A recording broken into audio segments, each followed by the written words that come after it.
We have two speakers coming up. They're going to talk to us about freedom, who come at it from a very important personal perspective. In an era where many in America question whether American values are right, whether socialism offers a better way, we have two people who are expert that we're going to hear coming up in what life is like on the other side. Not just an abstract idea of what does socialism sound like when you talk about it on a college campus, but what does it mean in the day-to-day lives of people. The first speaker we'll have is Daniel DiMartino. He's a Venezuelan freedom activist and economist. He was born and raised in Venezuela, where he experienced the consequences of socialism and authoritarianism firsthand. He has a degree in economics and a PhD in economics as well. He's appeared on dozens of television, radio, newspaper, and other platforms to talk about what he saw, to issue a warning to Americans of what the alternative is and why America is so important. The first presenter we're going to hear is Daniel DiMartino, who will talk to us firsthand on why we should build a Liberty Coalition. Daniel.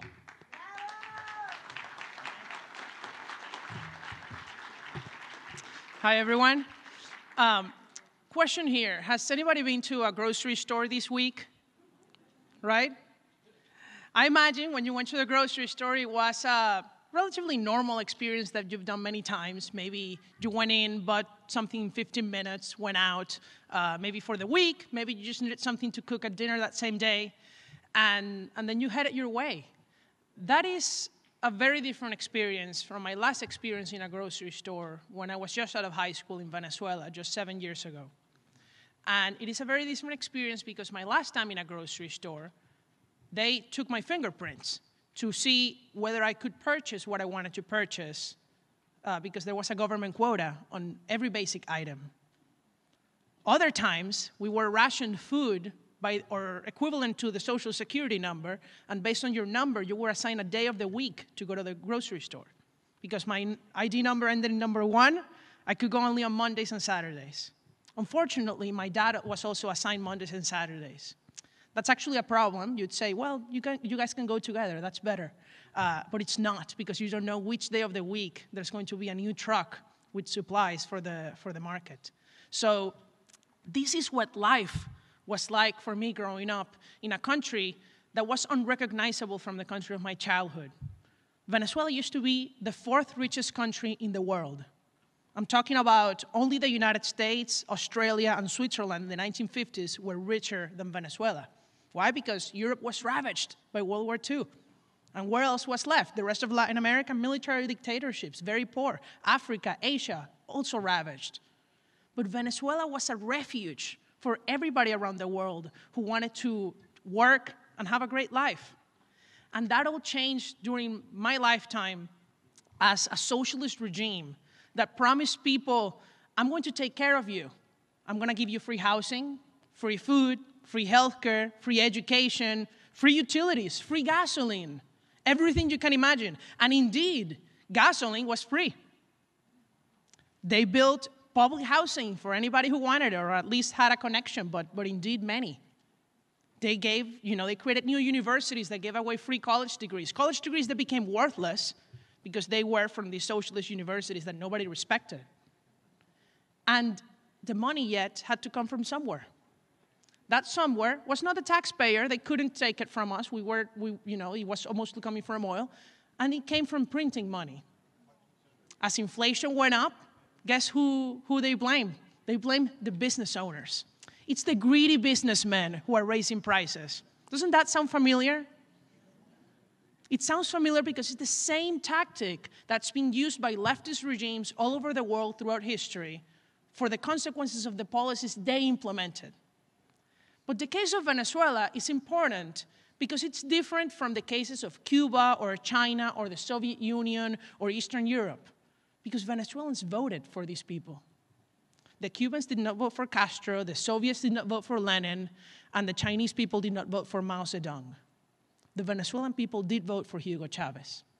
And if socialism is ever going to come to the United States, it's not going to come through bullets. It's going to come through votes of useful idiots. because that's what happened in Venezuela. There's an interview in December 1998 in the New York Times where the New York Times journalists asked a Venezuelan who voted in favor of Chavez and one who voted against, why did you vote the way you voted? The Venezuelan who voted for Chavez said, we're not voting for a dictatorship, we're voting for change. And that's the sad reality.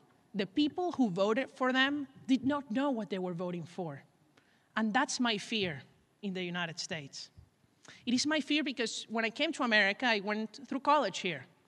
And you know, the first thing they made us do, I went to college in Indiana. The first time I had been in the Midwest, I had only traveled when I was a kid to Miami.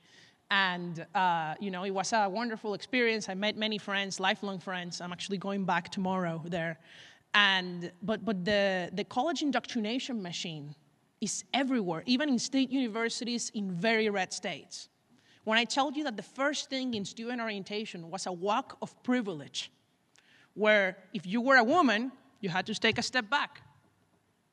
If you were a man, a step forward. If you were white, a step forward. If you were black, a step back. And so on with all the categories of victimhood, trying to indoctrinate, especially the immigrants who were coming here, that America was an unfair place for ethnic minorities and women, for anybody who was not a white, straight Christian male. And that is such a dangerous proposition and something I did not agree with because I may have been new to America, but I was not new to freedom.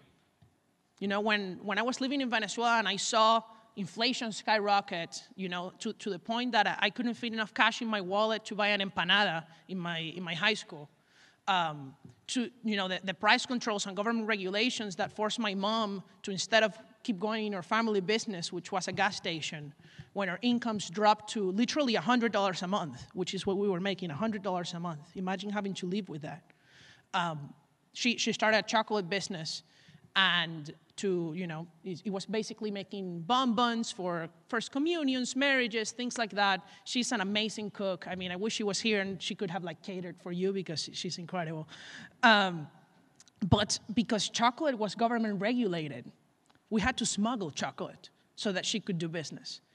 I mean, we had to go to, like, you know, back alleys and buy chocolate in black bags, you know, like what in other countries people would do to smuggle drugs, we would do to smuggle chocolate, okay? And that's how we did a living. So I guess you can say that I committed the crime of smuggling chocolate in my home country. And so, of course, I thought that all these stupid government regulations were not okay. And when I came to America and I saw that all the people were being taught was that the government needed to take care of them, I really thought, you know, I really was scared to myself because a lot of young people believed it. In my first political science class in college, the girl that sat next to me asked me where I was from.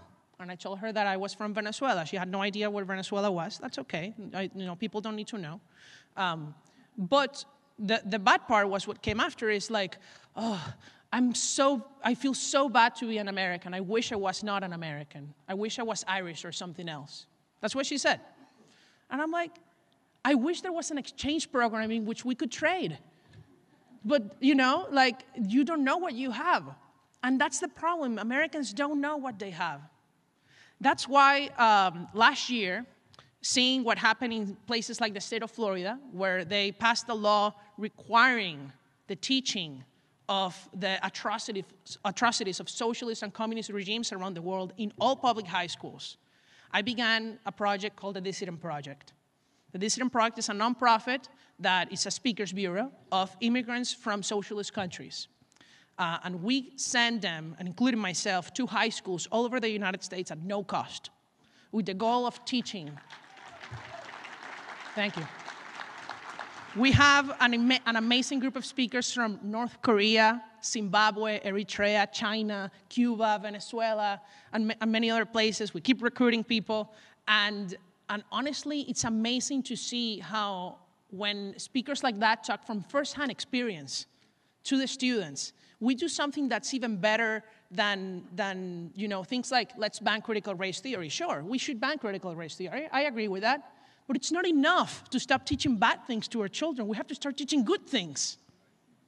And how do we teach the good things? Well, we do it in the most persuasive way possible, from the actual experience of people who suffered under these regimes. After the Cold War ended, Americans forgot what socialist regimes do.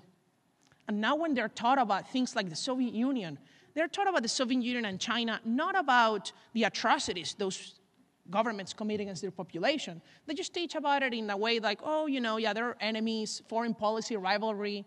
The Soviet Union wasn't our enemy simply because it was another powerful nation. There are many powerful nations in the world. It was our enemy because it was the enemy of freedom. And that's always been the Cold War. It's never been about Russia in itself. It's always been about freedom versus tyranny. Today we live in another Cold War, where the tyranny is in China. And in China there's an actual genocide happening, just like there was in the Soviet Union. Yet, that's not what the media is telling people. The media is not telling people that the largest refugee crisis today in the world is not actually Ukrainians or Syrians, it's Venezuelans. Did you know that according to the United Nations, there are more Venezuelan refugees than there are Ukrainian or Syrian refugees outside their own country? That's not being taught. And there's also no support at all. The United Nations has all these programs for Palestinians, for Ukrainians, for Syrians, and that's all good. But there's nothing for Venezuelans. And there's a very important reason why that you should be interested in. And that is because the reason there is a Venezuelan refugee crisis is not a war, it's not the use of chemical weapons, it's neither a foreign invasion, it's socialism. And the United Nations and other governments are not interested in acknowledging the victims of socialist regimes, because that would mean acknowledging their own faults. And so, the next time you guys go to a grocery store, the next time you guys turn even your lights on, see it in a different way. Because I don't take these things for granted. I grew up in a family when I was a kid with a very similar lifestyle to what you guys have. We had a car, we had a home, my parents had a business, and we made maybe $3,000, $4,000 a month in the early 2000s, which, it was a middle-class lifestyle in Venezuela, and it is here, at least if you adjust for inflation. Yet, that all changed as I was growing up. And we went from having electricity, having water, having normal things, to sometimes I wouldn't have water in my house for several weeks, and we would have to literally collect it from the rain, like if we lived in a village in the middle of Africa. And that can happen in a democratic country. That can happen in a country that has a history of immigrants that came seeking freedom too, like Venezuela did. And people yet were told in Venezuela, you will never be like Cuba. You're not an island. We have oil. We're a democracy. We're too rich to be like Cuba. That's of all those Cuban people. That won't happen to us. Yet today, Venezuela is poorer than Cuba. The only difference is that socialism got later. And now you're being told, oh, America is too exceptional for this to happen. America will never be like Venezuela. Yet the same people who tell you that have ties to the Venezuelan regime. I don't know if you remember who the San Francisco DA, district attorney was, who was just recalled last year, Chesa Boudin. Chesa Boudin was not just a Democrat, pro-criminal, you can say all these things, Soros-backed. That's all even little in comparison to the fact that this man was a translator, the personal translator of Venezuela's dictator. And he wrote a whole book about it. So this is public knowledge. We don't talk about the fact that there are people like Ilhan Omar in the US Congress, like AOC, like Jamal Bowman, like Gregory Meeks, who are members of the Democratic Socialists of America, an organization that sends born and raised Americans to Venezuela to meet with the dictator of Venezuela. And then they lie to you, saying, we just want America to be like Denmark. Yeah, sure, then why don't you meet with the Queen of Denmark and you meet with the President of Venezuela? Maybe I would believe you more. But they don't. And they lie to the American people. And that's why we need to debunk those lies. We need to debunk the lies that what happened in Venezuela is because of US sanctions, like they tell us. Last time I checked, I came to America before there were any US sanctions in Venezuela, so things were pretty rough. And And yet, there's many people believing these stories. And it is up to us. It's not just up to changing the education system. It's not up to, just me sending a bunch of immigrants from socialist countries to high schools. There's a limited number. There's thousands of high schools. It's very hard to reach everyone, right? Even though we'd love to, and that's our goal. It's really in the family that this situation can change. We can complain a lot. We can vote. You can elect politicians that will try to give universal school choice. That's all good, and we should do it. But the main change is in our families. There's a study by the Institute for Family Policy that says that conservative couples in the United States have, on average, half a kid more than liberal couples. This means that within one generation, if all the kids of conservative parents stayed conservative, we wouldn't even need to campaign to win elections. But we do need to campaign, and we do need to do this because the reality is that a lot of you guys' kids or people are not staying conservative, and it is up to you. So that is a bad thing, but it's a good thing. It's a good thing because it means that it's in your hands. And so what I challenge you is to take our perspectives of people who came here from abroad, who came here seeking freedom, and use them to your advantage, because people need to appreciate what they have so that we never say, like Venezuelans did, that we are rich, but we didn't know it. Thank you so much.